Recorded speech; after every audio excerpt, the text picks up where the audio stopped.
Hey everyone, this is me, and today we're gonna record a short video and kind of help you win at play money.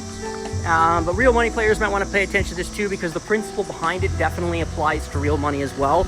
And I'm gonna highlight a little sucker play these play money apps have to induce you to play for too many of your chips at once and spend them all, so you end up buying more. I mean, right? That's what they want. They want you to buy more chips, and so they induce you to play for reckless amounts of them.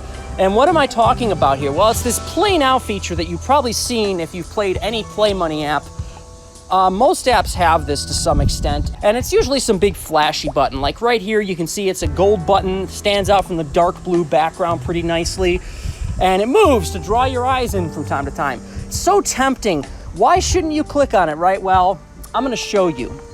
Now, keep in mind right now I have 763 billion chips, million, not billion. You can see it on the top right to the right of the VIP 3 thing that has a red circle. And I'll just say I come in, I wanna play poker.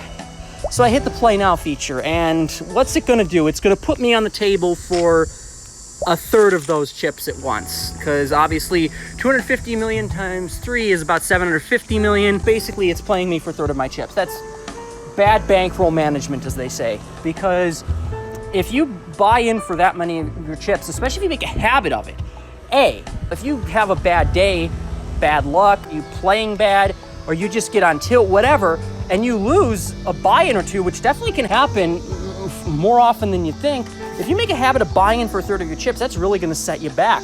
And if you don't have the discipline to call it quits after that, and you're like, I wanna get my money back, and you buy in for the other third chips, well, there goes your entire bankroll. Now you have to pay more money to get more chips, or grind, and most people don't have the patience to grind like I do. So, yeah, but there's also another factor.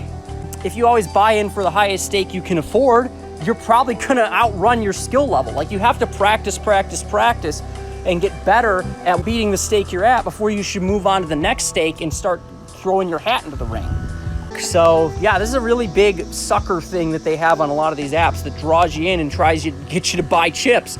And just to show you that it's not a fluke, I'm gonna buy in again, and what's it gonna do? It's gonna put me on the 250 million chip table again. So it's not just, it randomly picks whatever table's available. It deliberately puts you at a high stake that you shouldn't be playing at.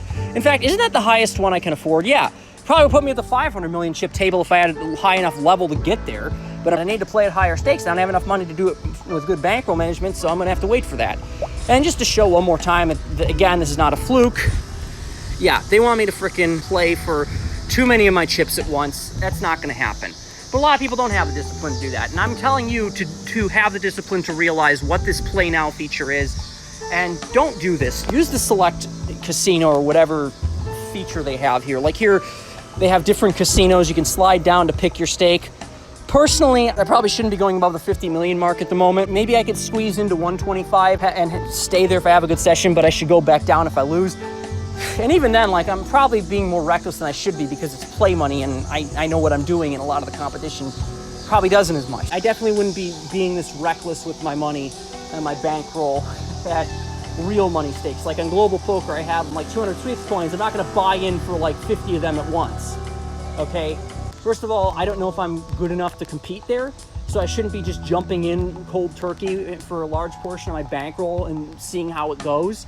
But also too, it encourages you to play less than stellar, because you know what's at stake if you lose. So you make tight folds you know you should make, because I think I'm right, but if I'm wrong, I lose on my bankroll. I better just play it safe.